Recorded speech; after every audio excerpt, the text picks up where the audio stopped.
Hey guys, this is Elena Seungeun Lee from We Learn to Share. Welcome to the video of APUS history. In this, we're gonna go over the Kennedy and Johnson years. So we're gonna look at the presidency of John F. Kennedy and Lyndon B. Johnson. So this is a timeline for today's video. So take a look at it.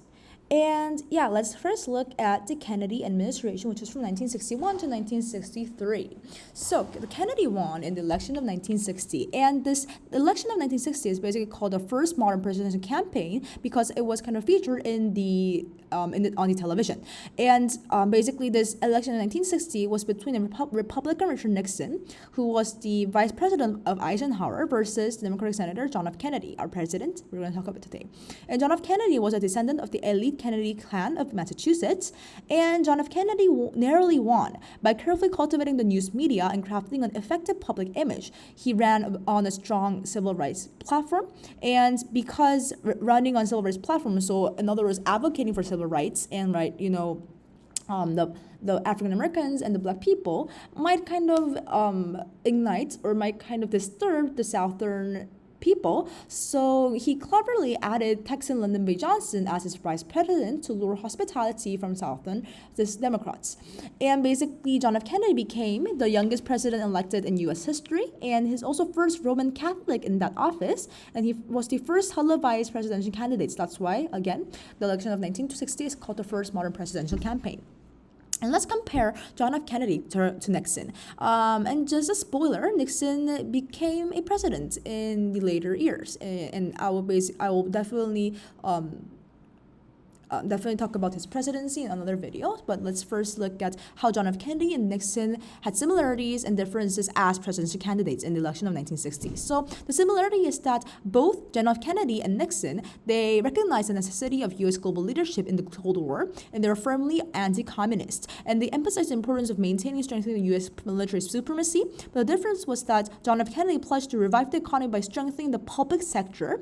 However, Nixon slashed federal spending, and John F. Kennedy embraced goals of civil rights movement, while Nixon neglected civil rights issues. John F. Kennedy was a Roman Catholic, but Nixon accused John F. Kennedy that his loyalty to the Pope, because he's Roman Catholic, would trump his loyalty to the U.S. or to the States.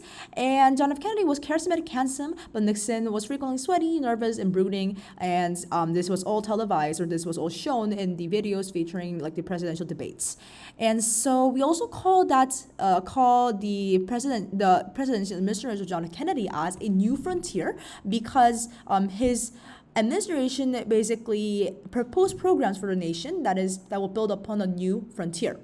Now let's look at some domestic issues that happened during the John F. Kennedy administration. So first, he had promised over here to revive the economy by strengthening the public sector. He did that. So we had the domestic issues. First was the Keynesian economics, right? So there were federal deficits. He believed John F. Kennedy prioritized domestic economic growth, cutting taxes, and boosting federal spending. He believed that even if there was deficit within the federal spending, if he increased federal deficit spending, that it will boost economic growth and lower employment. That's basically the logic of the Keynesian economic scholars, right? And in order to combat the recession, therefore, John F. Kennedy increased public spending, federal spending, and cut the taxes, and he also extended the Social Security and unemployment benefits. He also simultaneously increased 20% in military spending. And he also announced to ask Congress for a $10 billion tax cut unaccompanied by decreases in the federal spending, because he hoped that tax revenues would be higher despite lower tax rates.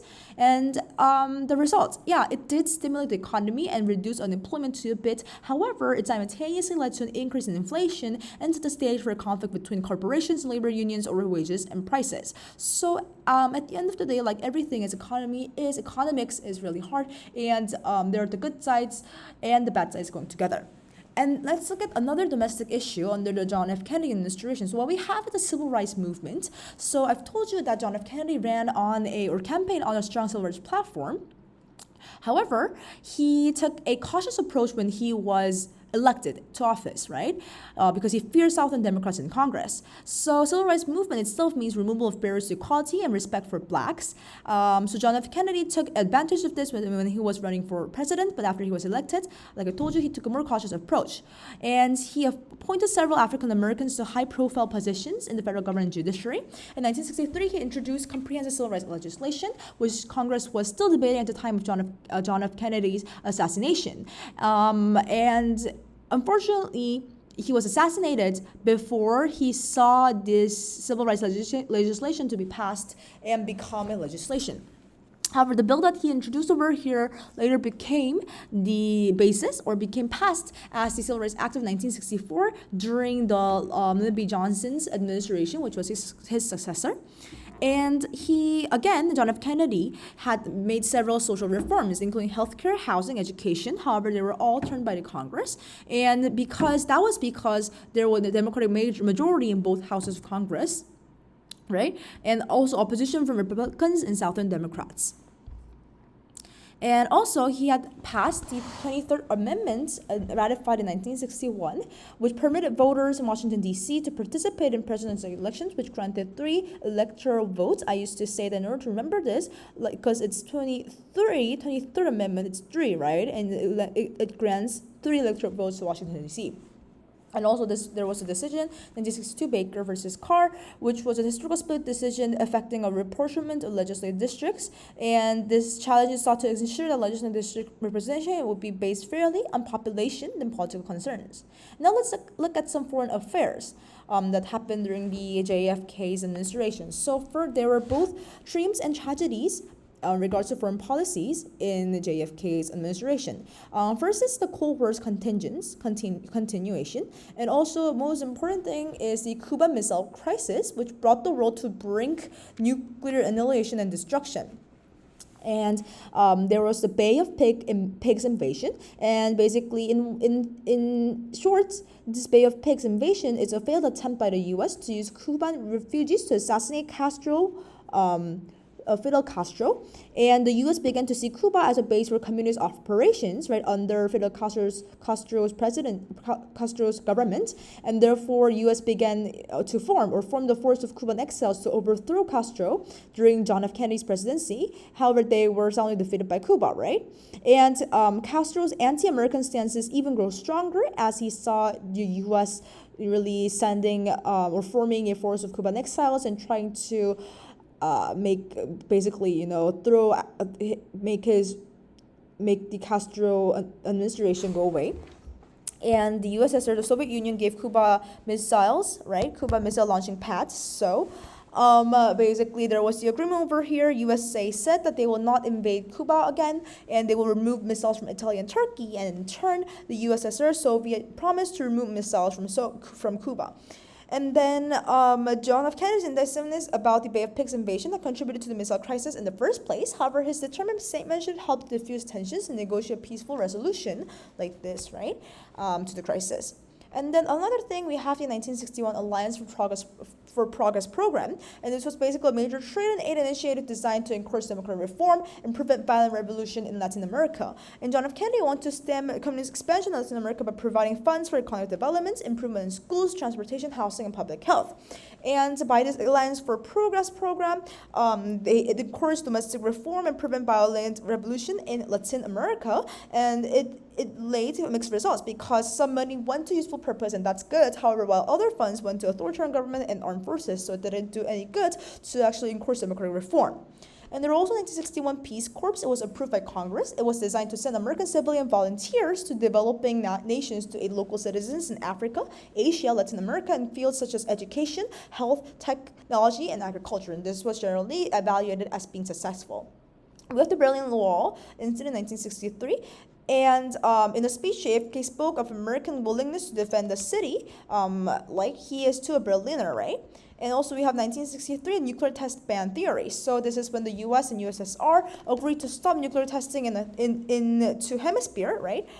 Space and underwater. So it's basically really banning nuclear tests. And there's over 100 nations also signed this treaty to ban nuclear tests. And then we have the space program.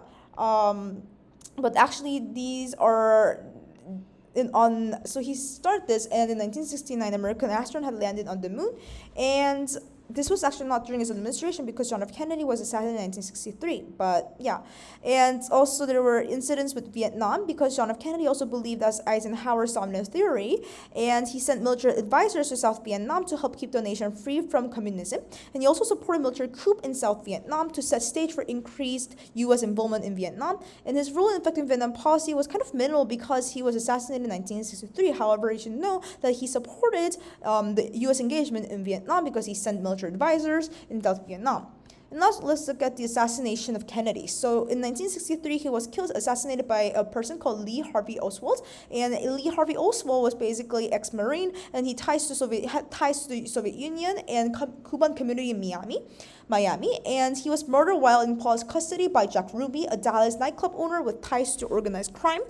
And John F. Kennedy was assassinated in Dallas, Texas on November 22, 1963, and his vice president, Lyndon B. Johnson, became the president, and he was appointed commission headed by the Supreme Court Chief Justice Earl Warren to investigate the assassination. And even though there were many different questions regarding John F. Kennedy's assassination, most people conclude that his assassination was done by one person, by Lee Harvey Oswald, and there was no other conspiracy. Okay, so in today's video, we'll look at the presidency of John F. Kennedy. In our next video, we're going to look about the presidency of Lyndon B. Johnson. Thank you for watching this video, and I hope you see you in the next video. Bye!